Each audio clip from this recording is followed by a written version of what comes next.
Bem-vindo ao canal Pensando Livre, o espaço da fé raciocinada.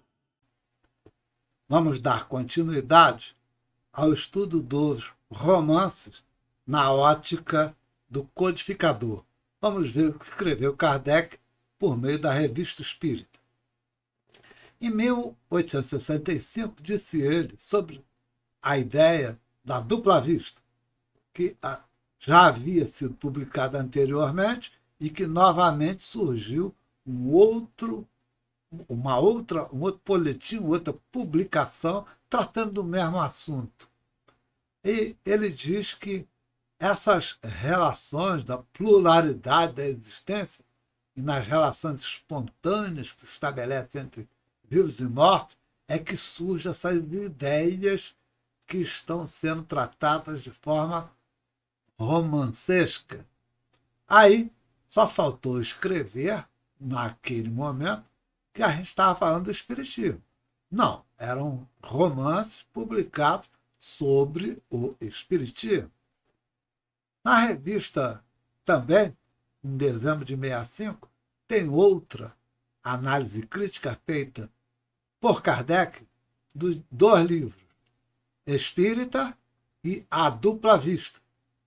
Quem diz romance diz obra de imaginação. Isso tem que ficar muito claro na cabeça dos espíritas. Olhe bem o que o Kardec está dizendo. Quem diz romance diz obra de imaginação, ou seja, o autor tem licença poética. É a própria essência do romance representar um assunto fictício quanto a fatos e personagens. Então, nenhum romance tem a obrigação de ser um livro didático sobre espiritismo ou sobre assunto qualquer. Mas, nesse mesmo gênero, há regras que o bom senso não deixa que a pessoa escreva um romance tão ruim assim. Por quê? Porque o estilo exige que você conheça, você prossegue, você tem que ler antes, se inteirar antes, para poder escrever alguma coisa, colocando um personagem em algum lugar no devido tempo. Então, não se pode afastar uma linha daquele quadro que os fatos dizem respeito no tempo. O romancista tem que criar isso tudo. Ele não tem que se prender a fato nenhum. Ou seja, não é a verdade que um romance busca. O romance busca entreter o leitor. E é lógico, a imaginação do autor está livre para escrever este estilo. E é lógico, tem que ter muita precisão na hora de escrever um romance, porque senão fica muito difícil. E aí, de forma muito dura, ele diz: pode-se fazer romance sobre o espiritismo, como pode-se fazer com qualquer coisa. O espiritismo, como foi conhecido e compreendido por toda a sua essência, fornecerá, olha, falando do futuro, as letras e as artes para inesgotáveis romances encantadores. E é verdade. Quem não leu aí Paulo Estevão, Nosso Lar, não se encantou? Pois é, pô. É isto que o Kardec está dizendo. Mas, por certo, não será para os que só o veem nas mesas girantes, nas cordas dos irmãos de Van Port ou nas trapaças dos charlatões. Então, os romances, lidos por aqueles que não acreditam ou pelo leigo, serve para aproximar o camarada, mas não é a verdade espírita. Eu acho que, a meu ver, em 2025, nós estamos nessa fase, onde o espiritismo é uma fonte inesgotável para produzir bons romances. Claro que sim. O romance espírita, diz Kardec, pode ser considerado como uma transição passageira entre a negação e a afirmação. Então o camarada não acredita, lê o romance e aí vai buscar um ensinamento nos livros base da doutrina e aí sim ele vai ter a afirmação. E quem despertou isso? O romance, pô. Então, o romance é maravilhoso para esse despertamento do leigo. É preciso coragem real para afrontar e desafiar o ridículo que se liga a toda a ideia nova. Quem leu os romances do Flash Gordon, como eu li, criança, dos gibis, achava aquilo maravilhoso. E era pura imaginação do camarada. Depois, muitas das coisas que eles disseram que era possível fazer, se concretizaram, pô. Bom, a imprensa não vai falar do espiritismo, não vai falar bem do espiritismo, mas não vai mesmo. Ela é dominada pela Igreja Católica ou pela Igreja Protestante. Então, aí esquece a imprensa. É melhor a gente ser conhecido, então, pelo romance. Em março de 66, o Kardec já escreve o seguinte: a forma mesma do romance tinha sua autoridade, certamente era preferido como transição à forma doutrinária, de estilo severo. Claro, rapaz, um livro dos espíritos com 1000 perguntas é melhor ler um romance, muito mais agradável. A diferença está na profundidade. No romance você aproxima e no livro dos espíritos você se aprofunda. Bom, a forma romantesca levantou o embaraço, permitiu dizer que o autor tinha feito uma bela obra de imaginação e não uma obra de convicção. Decididamente, a ideia espírita faz sua entrada na imprensa pelo romance. Ou seja, se a imprensa não publica nada sobre o livro dos espíritos, não se preocupe. Vai publicar sobre Parnaso de Além-Túmulo, vai publicar sobre o Nosso Lar, vai fazer filme e escambar a quadra. Aí entra enfeitada a verdade nua e crua, porque ela chocaria todos aqueles senhores. Já em 67, ele fala de um outro romance. Nessa edição se analisa o Kardec o quê? O Assassino da Ponte Vermelha, da Bárbara, do seu Bárbara.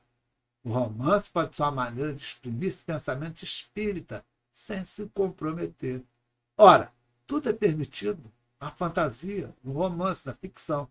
Mas fantasia ou não, não deixa de ser uma das formas a favor da qual a ideia espírita pode penetrar nos meios onde não seria aceito se viesse de forma séria. Entendeu?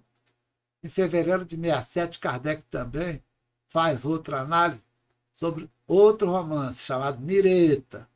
E aí Kardec diz assim: sobre este ponto, resumimos nossa opinião, dizendo que esse livro pode ser lido com proveito pela juventude de ambos os sexos, que neles encontrará belos modelos, bons exemplos e úteis instruções, sem prejuízo do proveito e da concordância que dele se deve tirar em qualquer idade. Ou seja, ler romance é sempre muito bom, desde você ler Zé de Alencar, como ler, sei lá, Emmanuel.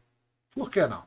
O autor não quis e não podia, a propósito de um romance, fazer um tratado didático do espiritismo.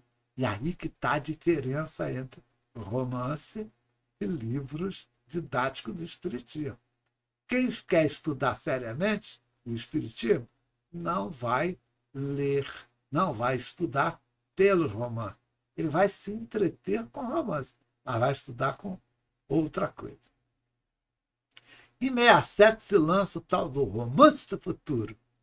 E aí Kardec diz: escrevemos com muito bom gosto, ou muito gosto, esse livro no rol de que são úteis, olha bem, utilidade, para propagar e tem seu lugar marcado na biblioteca dos espíritas. Então não é só o camarada leigo. O espírita também deve ler os romances. Ele nunca teve a imprensa a seu lado.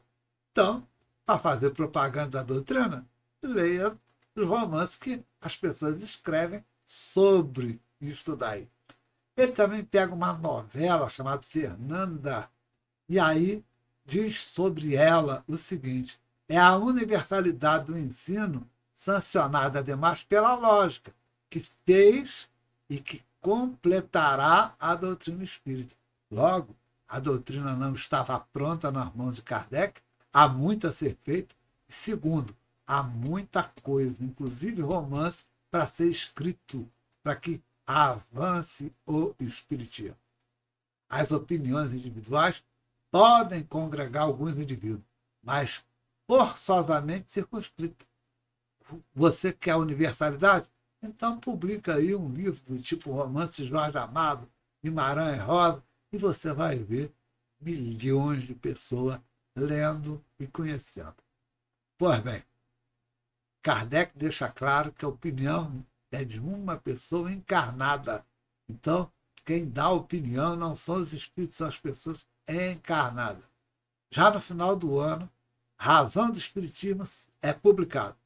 E aí Kardec, novamente, publicando essa obra sem coibir a sua personalidade com menor véu, o autor prova que tem a verdadeira coragem de sua opinião. Ou seja, o cara publicou um romance espírita em pleno 1867. Ela vai marcar os anais do espiritismo, diz Kardec. É a primeira obra do gênero. Então, o primeiro romance do gênero é Razão do Espiritismo, em que vai falar, é um livro espírita, não é sobre o espiritismo. Em 68, Kardec resenha uma obra chamada Religião e Política na Sociedade Moderna.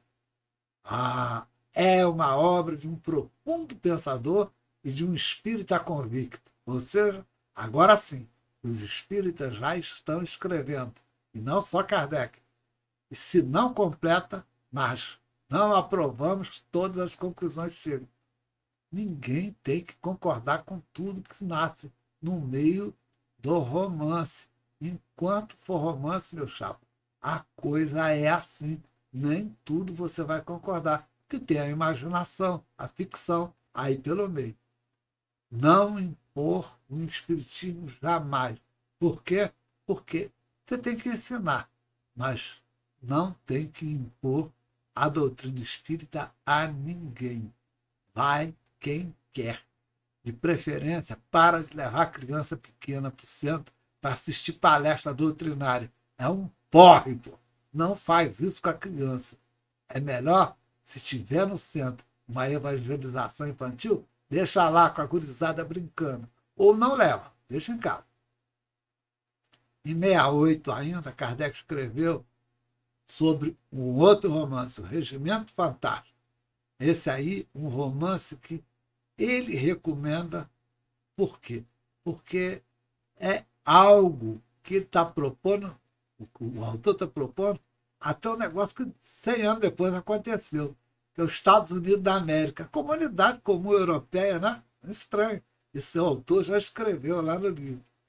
E aí, em suma, o quadro escolhido pelo autor para emitir suas ideias é feliz, até mesmo a sua negação do espiritismo, que leva, em última análise, a uma afirmação indireta.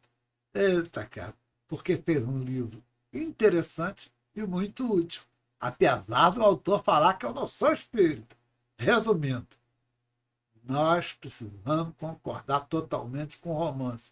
Por quê? Porque o romance, o autor tem a liberdade poética de escrever ficção da sua própria imaginação. Então, quem, como eu, lendo Nosso Lar, não acredita que espírito precisa de ônibus, é porque o André Luiz teve a liberdade poética de escrever aquilo com toda a tranquilidade, já que aquilo é um romance. O romance deve ser lido por todos. Você que é espírita velho, leia para se entreter. É melhor do que ficar olhando TikTok, com certeza. Em minha opinião, ninguém deve deixar de ler Paulo Estevão por ser uma obra psicografada, de jeito nenhum, porque ali, naquele romance, há uma explosão de sentimentos belos e profundos. E o leitor se emociona ao ler isso, eleva a sua alma, além de que este livro é um clássico da literatura brasileira. Logo, deve ser lido por todos os brasileiros, não só os espíritas. Falou? Por tua atenção, obrigado. Inscreva-se no canal. Se você gostou, deixe o seu gostei. Se não gostou, deixe o seu não gostei. Compartilhe este vídeo, mas não se esqueça, importante mesmo é o teu comentário. Até a próxima!